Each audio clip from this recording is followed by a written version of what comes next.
ये visual Iran से नहीं आ रहा है। ये अमेरिका के लुजियाना स्टेट की एक रिफाइनरी है।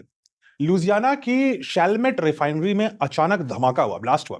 इसके बाद आसमान में आग और काले धुएं का एक विशाल गुबार दिख रहा है, देख सकते हैं। रिपोर्ट्स के मुताबिक एक्सप्लोजन रिफाइनरी के रिफॉर्मर यूनिट में हुआ। अब सवाल यह है भाई, रिफॉर्मर यूनिट क्या होती है? रिफाइनरी में क्रूड ऑयल को अलग अलग फ्यूल प्रोडक्ट्स में तब्दील किया जाता है, जैसे diesel, jet fuel, LPG, gasoline, petrol, ये सब। अब यही पेट्रोल कार, बाइक और कई व्हीकल्स में इस्तेमाल होता है। लेकिन रॉ गैसोलीन सीधे इंजन के लिए आइडियल नहीं होता। हाई परफॉर्मेंस इंजन को जरा ज्यादा एफिशिएंट और पावरफुल फ्यूल चाहिए होता है, और यही काम आता है रिफॉर्मर यूनिट का। Reformer unit refining by products को प्रोसेस करता है और उसका ऑक्टेन नंबर बढ़ा देता है। ऑक्टेन नंबर क्या होता है पता है आपको? बताता हूं।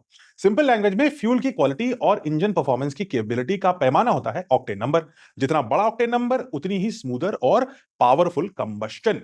यानी रिफॉर्मर यूनिट प्रीमियम और मिड ग्रेड गैसोलीन बनाने में एक क्रिटिकल रोल निभाता है। अब जो रिपोर्ट्स आई हैं इसके बारे में, वो कह रही हैं कि ब्लास्ट इसी रिफॉर्मर यूनिट के टॉप सेक्शन को लगे हुए जो हीटर है वहां से शुरू हुआ, और कुछ ही सेकंड में मैसिव फ्लेम्स और थिक ब्लैक स्मोक उठने शुरू हो गए। यह रिफाइनरी लगभग 1,90,000 barrels per day processing capability रखती है। रात की बात यह है कि अभी तक किसी के इंजर होने की या किसी की कैजुअलिटी होने की रिपोर्ट नहीं आई। जो रिफाइनरी का मैनेजमेंट है वो कह रहा है कि हमने फायर को कंट्रोल कर लिया है, और ऑफ साइट इंपैक्ट भी कंफर्म नहीं हुआ है। अमेरिका पहले ही वॉलेटाइल एनर्जी मार्केट फेस कर रहा है। ऑयल प्राइसेस जो पॉलिटिकल टेंशन की वजह से हम सबको पता है कितने अनस्टेबल हो चुके हैं।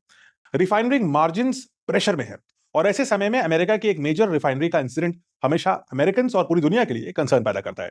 क्योंकि रिफाइनरी ब्लास्ट सिर्फ लोकल इंडस्ट्रियल एक्सीडेंट नहीं होता, ये fuel supply chain, gasoline prices और रीजनल एनर्जी लॉजिस्टिक्स को भी इंपैक्ट कर सकता है। अमेरिका की जनता ऑलरेडी लगभग $5 पर गैलन के जो फ्यूल प्राइस हुई है, जो लगभग दुगनी हो चुकी है फ्यूल प्राइस, उससे परेशान है। अब उस बीच अगर ऐसे इंसिडेंट्स होंगे जहां रिफाइनिंग केबिलिटी भी डैमेज होगी, तो प्राइसेस पे और असर आ सकता है, एटलीस्ट लोकल लेवल पे टेम्परेली। और यही रीजन है कि एनर्जी इंडस्ट्री ऐसे इंसिडेंट्स को बेहद सीरियसली लेती है।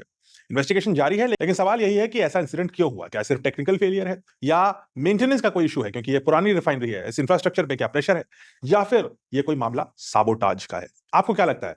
इनमें से कौन सी पॉसिबिलिटी आपको लगती है इतने भीषण रिफाइनरी एक्सप्लोजन में? क्योंकि अमेरिका इस समय युद्ध से गुजर रहा है, उसी ऑयल के चक्कर में सारा युद्ध हो रहा है, और वही ऑयल की एक रिफाइनरी, इस बड़ी रिफाइनरी, इस आग की चपेट में है।